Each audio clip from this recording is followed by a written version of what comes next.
Bill వీగిపోయిన తర్వాత మోదీ గారు ఒక ప్రసంగంలో కన్నీటి మోడీ గారి కన్నీరు అయితే ముసలి కన్నీరు. మణిపూర్లో మొత్తం 2000 చర్చిలు తగలబెట్టేసి మహిళలు ఏదైతే ఉందో వాళ్ళ మనుషులను కూడా పొట్టుబట్టలు వేసుకుంటే రేపులు జరగవా అని చెప్పారు. ఎమ్మెల్యేకి ఆఖరికి శిక్ష పడితే అతన్ని కూడా మామూలుగా మొత్తం పెరేరు మీద అవుతుందో బయటికి తీసు ఎటువంటి పరిస్థితుల్లోనూ కూడా ఆయన కించెత్తు గౌరవం లేదు, కించెత్తు భావన కూడా లేదు. ఇప్పుడు మనం కాకినాడ జిల్లా ప్రతిపాడు నియోజకవర్గం నగర పంచాయతీ ఎలక్షన్లో ఒక ఫంక్షన్ హాల్లో ఉన్నాం. ఈ యొక్క ఫంక్షన్ హాల్లో దళిత క్రైస్తవులకు సంబంధించి ఇటీవల సుప్రీంకోర్టు ఇచ్చిన జడ్జిమెంట్కు పునర్పరిశీలన చేయాలని చెప్పేసి ఈరోజు రౌండ్ టేబుల్ సమావేశం వివిధ క్రిస్టియన్ సంఘాలు, అలాగే ప్రజా సంఘాలు, అలాగే దళిత సంఘాలు మరియు సిపిఎంఎల్ లిబరేషన్ ఆధ్వర్యంలో ఈ యొక్క కార్యక్రమాన్ని చేపట్టడం జరిగింది. రౌండ్ టేబుల్ సమావేశం. దీనికి సంబంధించి రాష్ట్ర నాయకులు బుగతా బంగారావు ఉన్నారు. ఆయన అడిగి తెలుసుకుందాం. చెప్పండి, అసలు ఈ యొక్క రౌండ్ టేబుల్ సమావేశానికి కారణం ఏంటి? ప్రధానంగా మరి ఆంధ్ర రాష్ట్రంలో గుంటూరులో జరిగినటువంటి, ప్రకాశం జిల్లాలో జరిగినటువంటి ఒక పాస్టర్ గారి కేసులో హైకోర్టు మరి మీరు పాస్టర్ గారు కాబట్టి మీకు దళితులు అనేటువంటి ఎస్సీ క్యాస్ట్ మీకు వర్తించదు, మీరు బీసీసీలోకి వెళ్ళిపోతారు, అంచేత మీరు పెట్టినటువంటి ఎస్సీ ఎస్టీ యాక్ట్ ఏదైతుందో వచ్చేస్తుందని చెప్పేసి ఆయన గారు చెప్పారు. దాన్ని హైకోర్టు చెప్పిన దాన్ని సుప్రీంకోర్టుకి ఏదైతే ఉందో ఆయన అప్పీల్ చేశారు. సుప్రీంకోర్టు కూడా దాన్నే నిర్ధారణ చేస్తూ మొత్తం తీర్పు ఇవ్వడం జరిగింది.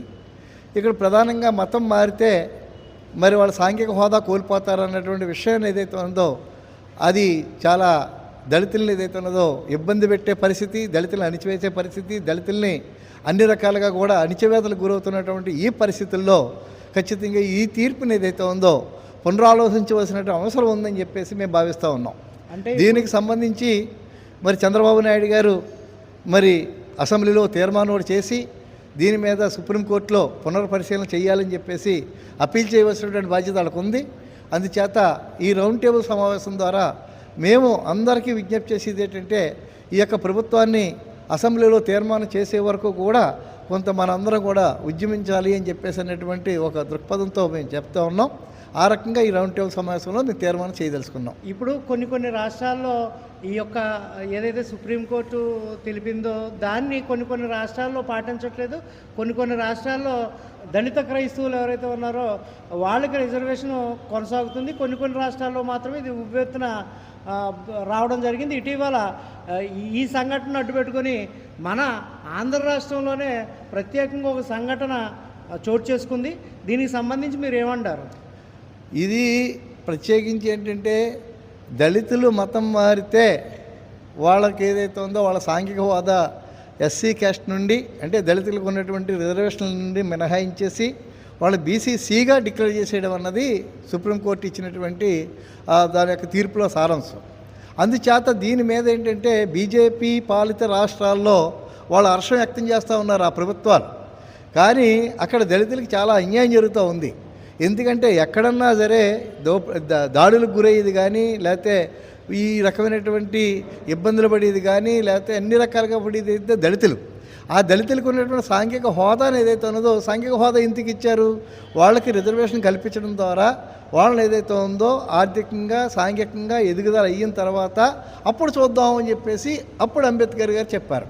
ఇప్పుడు కూడా రిజర్వేషన్లలో మొత్తం ఏదో రకంగా లిటిగేషన్ పెట్టేసి ఆ రకంగా రిజర్వేషన్లు రద్దు చేయడానికి ఏదైతే ఉందో ఒక వర్గం ప్రయత్నం చేస్తూ ఉంది.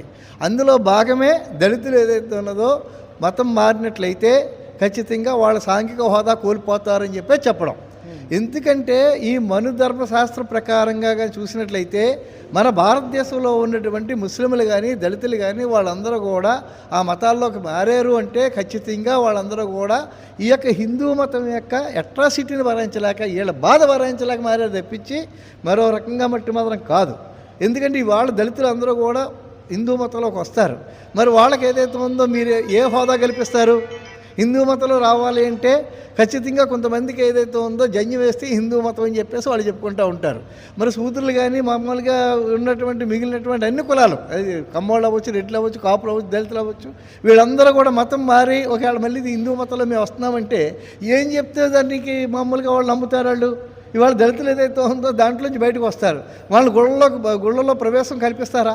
బ్రాహ్మణులలో మామూలుగా అన్ని రకాలు ఇచ్చేస్తారా? అంటరాంతనం లేకుంటే వాళ్ళు చేయగలుగుతారా? అంటరాంతనాన్ని ఏదైనా పెంచి పోషిస్తున్నటువంటి ఈ హిందూ మతంలో వాళ్ళు ఇమ్మడలేక వాళ్ళు వేరే మతంలోకి వెళ్ళారు. అది మొఘల్ సామ్రాజ్యం దగ్గర నుంచి ముస్లింలు అవ్వచ్చు, లేదా బ్రిటిష్ సామ్రాజ్యం వచ్చిన తర్వాత ఈ క్రైస్తవులు అవ్వచ్చు. ఆ రకంగా ఉన్నటువంటి కింద జాతి ఉన్నటువంటి అణగారిన జాతులే ఆ రకంగా మతం మారే తప్పించి పెద్దోళ్ళకి అది ఏదైతే ఉందో అంత అవసరం కూడా కాదు. అయినా ఇవాళ కేవలం దళితులు కానీ మతం మారినట్లయితే వాళ్ళ యొక్క సాంఘిక హోదా రద్దు చేస్తావు. అగ్రకులాలు కానీ ఏమన్నా కానీ మతం మారినట్లయితే వాళ్ళ లేబుల్ వాళ్ళకి అలాగే ఉండిస్తావు. రెడ్డి క్రైస్తవులు, కమ్మ క్రైస్తవులు, కాపు క్రైస్తవులు అని చెప్పి వాళ్ళ లేబుల్ వాళ్ళకి అలాగే ఉంటుంది. దళితులు కానీ మారినట్లయితే ఖచ్చితంగా వాళ్ళు ఏదైతే ఉందో బీసీసీలో మారుస్తూ ఉన్నారు. అంటే ఇప్పుడు ఓసీలు ఎవరైతే ఉన్నారో రెడ్డి సామాజిక వర్గం కానీ, లేకపోతే చౌదరి సామాజిక వర్గం కానీ, కాపు సామాజిక వర్గం కానీ, వీళ్ళు ఎవరైనా కూడా మతం మారితే వాళ్ళని బీసీలో చేర్చే అవకాశాలు ఉన్నాయంటారా? అటువంటిది ఏం లేదు. మనం అనేది ఏంటంటే మన భారతదేశంలో మన రాజ్యాంగ ప్రకారంగా మనకి మత స్వేచ్ఛ ఉంది. మనం నచ్చిన మతంలో మనం వెళ్ళొచ్చు, మనం నచ్చినట్టుగా మనం ఉండొచ్చు అన్నది ఏదైతే ఉందో రాజ్యాంగంలో మొత్తం ఏదైతే ఉందో ఉంది మనకి. అంచేత మతం మారినంతలో వాళ్ళ సాంఘిక హోదా రద్దు చేయడం ఏదైతే ఉందో అది తప్పు. అది సుప్రీంకోర్టు కావచ్చు, లేకపోతే రాష్ట్రపతి కావచ్చు, ఎవరిచ్చినా సరే దాన్ని పునర్పరిశీలన చేయవలసినటువంటి అవసరం ఉంది. ఆ ఖచ్చితంగా దీని మీద ఏదైతే ఉన్నదో అందరినీ కలుపుకొని మేము ఉద్యమం ఏదైతే ఉందో కొనసాగిస్తామని చెప్పి ఈ సందర్భంగా చెప్తా ఉన్నాం. అయితే ఇటీవల కాలంలో మన భారతదేశంలో డీలిమిటేషన్ పేరుతో మహిళా రిజర్వేషన్లు ఆప్ చేసేసారని చెప్పేసి రకరకాల ప్రోపకాండ్ సృష్టిస్తున్నారు. అసలు మహిళా రిజర్వేషన్కి డీలిమిటేషన్కి సంబంధం ఏంటి? ఇది చాలా తప్పు. ఇది ఏం చేద్దంటే మహిళా రిజర్వేషన్ ఏదైతే ఉన్నదో వాడు ప్రత్యేకంగా ఈరోజు చట్టం చేసినా, ఈరోజు వాడు పార్లమెంట్ చట్టం చేసినా ఈరోజు కూడా ఆమోదిస్తామని చెప్పేసి అన్ని పార్టీలు చెప్తా ఉన్నాయి. ఇన్కేస్ సిపిఎంఎల్ లిబరేషన్ పార్టీ కూడా మా పార్లమెంట్ మెంబర్లు కూడా ఈ రోజున నువ్వు మహిళా డీలిమిటేషన్కి లింక్ పెట్టకుండా ఖచ్చితంగా నువ్వు మహిళా బిల్లు పెట్టు, మేము ఆమోదిస్తామని చెప్పి అన్నారు. దాంట్లో ఉన్నటువంటి మెలిక ఏంటంటే ఈ యొక్క 2023లోనే మొత్తం ఏదైతే ఉందో మహిళా బిల్లు అయిపోయింది. ఇవాళ కొత్తగా మహిళా బిల్లు చేయాల్సినటువంటి అవసరం లేదు. కానీ మహిళా బిల్లును అమలు చేయడం కోసం ఏదైతే దాంట్లో లింక్ పెట్టారు. ఏది ఆ రోజు జనాభా ప్రాతిపదికగా డీలిమిటేషన్ చేసి అప్పుడు మీ మహిళా బిల్లు అమలు చేస్తామని చెప్పి ఆ రోజు దాన్ని ఏదైతుందో మెలిపెట్టారు. అది తీసేసి నువ్వు మహిళా బిల్లు చట్టాన్ని ఏదైతే మహిళా బిల్లు ఏదైతే ఉందో వాళ్ళ రిజర్వేషన్స్ ఏవైతే ఉన్నాయో ఇవాళ 548 ఉన్నటువంటి పార్లమెంట్ సభ్యుల్లో మహిళలు 33% ఇచ్చాయి. మాకు అభ్యంతరం ఏమీ లేదు. కానీ వాళ్ళు ఏదైతే ఉందో ప్రత్యేకించి ఏంటంటే కోటా పెంచి అప్పుడు ఇస్తామన్నటువంటి దీని నుంచి వాళ్ళు తీసుకొచ్చారు. కానీ ఏ కోటా పెంచుతున్నారు వాళ్ళు? 2011లో ఉన్నటువంటి జనాభా లెక్కల ప్రకారంగా పెంచుతామన్నారు తప్పించి ఈ రోజున ఉన్నటువంటి జనాభా ప్రాతిపదిక వాళ్ళు పెంచడానికి సిద్ధంగా లేరు. అంచేది డీలిమిటేషన్ అన్నది ఏదైతే ఉందో బీజేపీ ఏదైతే ఉన్నదో ఉత్తర భారతదేశాన్ని అంతా కూడా వాళ్ళు క్యాప్చర్ చేసి దక్షిణ భారతదేశాన్ని ఏదైతే ఉందో పక్కన పెట్టేసి దక్షిణ భారతదేశంలో ఉన్న సీట్లతో కానీ ఓటుతో కానీ సంబంధం లేకుండా ఉత్తర భారతదేశంలో ఉన్నటువంటి సీట్లు సంపాదించుకోవడం ద్వారానే వాళ్ళు అధికారంలో ఉండాలన్నటువంటి ఒక దురుద్దేశంతో పెట్టినటువంటి బిల్లు తప్పించి ఇంకోటి కాదు. అలాగే మనం వ్యతిరేకించిన బిల్లు ఏంటి? పార్లమెంట్లో వీకిపోయిన బిల్లు ఏంటి? 321 అన్నటువంటి రాజ్యాంగ సవరణ ఓడిపోయింది తప్పించి మహిళా బిల్లు పట్టుకోవడం కాదు. చంద్రబాబు నాయుడు కానీ పవన్ కళ్యాణ్ కానీ వీళ్ళు దక్షిణ భారతదేశం లేకపోతే ఆంధ్రప్రదేశ్ యొక్క అవసరాలు ఏదైతే ఉందో వీళ్ళు చూడకుండా ఆంధ్రప్రదేశ్ యొక్క అవసరాలని వీళ్ళు గుర్తించకుండా కేవలం ఏదైతే మహిళా బిల్లు అని మాట్లాడుతూ ఉన్నారు. తెలుసు వాళ్ళకి ఖచ్చితంగా మన రాష్ట్రంలో చాలా ఇబ్బందులు పడుతూ ఉంటుంది, రేపు వద్దున భవిష్యత్తులో చాలా ఇబ్బందులు పడుతూ ఉంటుంది. అంటే ఇవాళ తాత్కాలికంగా వాళ్ళ ప్రయోజనాలు చూసుకుంటూ ఉన్నారు. అలాగే నిరుద్యోగం ఇవాళ ఎమ్మెల్యే అవ్వాలి అంటే లేదా ఒక ఎంపీ అవ్వాలంటే కోట్లు ఉన్న కూడా ఎంపీ ఎమ్మెల్యే అవుతాడు. మామూలుగా మాకులాంటి సాధారణ జనంతో పనిచేసేవాడు ఎవడు ఎమ్మెల్యే అయ్యే పరిస్థితి ఏమి లేదు. కానీ వాళ్ళ కోసం ఏదైతే ఉన్నదో వీళ్ళ రాష్ట్రాన్ని కూడా తాకట్టంటే వాళ్ళు సిద్ధపడిపోయారు. చంద్రబాబు నాయుడు జగన్ గారు ఇద్దరు కూడాని ఇక్కడ దెబ్బలాడుకుంటారు. అక్కడ ఏదైతే ఉందో భయ అని చెప్పేసి బీజేపీ వాళ్ళకి ఏదైతే సపోర్ట్ చేస్తూ ఉంటారు. అందుచేత మహిళా బిల్లు ఈ రోజుకి పెట్టినా మేము రెడీ అని చెప్పేసి రాహుల్ గాంధీ గారు ప్రకటించారు. అలాగే మిగిలిన విపక్షాలని ప్రకటించాయి. అలాగే మహిళా బిల్లులో ఉన్నటువంటి లిటికేషన్ ఏది వ్యతిరేకిస్తున్నారు వీళ్ళందరూ కూడానే మహిళా బిల్లులో కూడా ఎస్సీ ఎస్టీ బీసీలకి ఏదైతుందో రిజర్వేషన్ ఉండాలంటున్నారు. 33%లో కూడా రిజర్వేషన్ ఇవ్వండి మహిళలకు కూడా అంటే వీళ్ళు ఏదైతే ఉందో 33% అని చెప్పి అంటూ ఉన్నారు. 33% అన్నప్పుడు ఎవరికి ఇస్తారా 33 సీట్లని? అగ్ర కులాలకు ఇస్తారు వాళ్ళు. నిమ్న వర్గాలకి ఏమి ఇవ్వరు. నిమ్న వర్గాలకి రిజర్వేషన్ అయితేనే కానీ సీట్ ఇవ్వరు. ఎక్కడన్నా మీరు చూడండి, అమలాపురం పార్లమెంట్ ఇవాళ నిమ్న వర్గాలకి రిజర్వ్ అయ్యింది కాబట్టి ఇస్తున్నారు వాళ్ళు, లేకపోతే అక్కడ కూడా ఎవరు వాళ్ళు. అంచేత మహిళా బిల్లులో కూడా రిజర్వేషన్ అమలు జరపాలన్నటువంటి ఆ క్లాస్ ఏదైతే ఉందో అన్ని పార్టీలు కూడా ఎత్తి చూపిస్తూ ఉన్నాయి. అయినా మేము ఓటింగ్ చేస్తాం, మహిళా రిజర్వేషన్ బిల్లు ఇంప్లిమెంట్ చేయండి, 548 పార్లమెంట్ సీట్లలోనే మొత్తం మీరు ఇంప్లిమెంట్ చేయండి అని చెప్పేసి ఇవాళకి మేము చెప్తా ఉన్నాం. అంచేత డీలిమిటేషన్ ఏదైతే ఉందో బీజేపీ మామూలుగా తాను ఉత్తర భారతదేశంలో ఒక స్ట్రాంగ్గా అంటే ఒక బలమైన శక్తిగా ఉండి మిగిలిన ఈశాన్య రాష్ట్రాలు కానీ లేదా దక్షిణ భారతదేశం కానీ ఆఖరి ఒరిస్సా కానీ ఇవన్నిటిని కూడా వదిలిపెట్టి ఆ హిందీ యొక్క డామినేషన్ కోసం వాళ్ళు ఆ ప్రయత్నం చేస్తూ ఉన్నారు. ఆ హిందీ డామినేషన్లోనే విద్యారంగంలో ఒక కమిషన్ తీసుకొచ్చారు. అలాగే అన్ని రకాలుగా కూడా ఎలక్షన్ కమిషన్ ఏదైతే ఉందో ఇంక మనకు తెలియదు ఏం కాదు. ఎంచేదంటే మన ఓట్లు ఏవైతే ఉన్నాయో మనకు లేకుండా తీసి పారేస్తూ ఉన్నారు, వలస కూలీల ఓట్లన్నీ తీసి పారేస్తూనే ఉన్నారు. ఆ రకంగా వాళ్ళు ప్రతిపక్షాలకు ఓట్లు వేస్తారనే చోట ఏదైతే ఉందో ఓట్లు తీసి పారేస్తూ ఉన్నారు. అందుచేత డీలిమిటేషన్ చేయడం ద్వారా ఏదైతే ఉందో బీజేపీ బలపడ్డాక చేసుకున్నటువంటి వాళ్ళ యొక్క విధానం తప్పించి ఇంకోటి కాదు. అంచేత ప్రజలు ఏదైతే ఉందో మొన్న పార్లమెంట్లో జరిగింది, ప్రజాస్వామ్యాన్ని కాపాడడానికి ప్రతిపక్షాలన్నీ ఒకటి తాటి మీద రావడం ఏదైతే ఉందో మనలాంటి వాళ్ళందరూ కూడా చాలా హర్షించాలి, దాన్ని అందరూ కూడా కొనియాడాలి. ఆ రకంగా మనం ఏదైతే ఉందో చేయాల్సిన బాధ్యత మనకు ఉంది. అంటే ఇప్పుడు ప్రస్తుతానికి ఈ డీలిమిటేషన్ బిల్లు వీగిపోయిన తర్వాత మోదీ గారు ఒక ప్రసంగంలో కన్నీటి పర్యంతం అయ్యారు, దానికి ఏమంటారు మీరు? అది ముసల కన్నీరు. అది మోడీ గారి కన్నీరు అయితే ముసల కన్నీరు. మణిపూర్లో మొత్తం 2000 చర్చిలు తగలబెట్టేసి మహిళలు ఏదైతే ఉందో ఊరేగింపు పెట్టేసి అక్కడ క్రైస్తవులు ఏదైతే ఉందో ఊసకోత కోసేస్తూ ఉంటే కనీసం అక్కడ మహిళల్ని బట్టలు ఇప్పేసి రోడ్లాంటి ఊరేగింపు చేస్తే కనీసం మోడీ ఏమి కూడా మాట్లాడలేదు.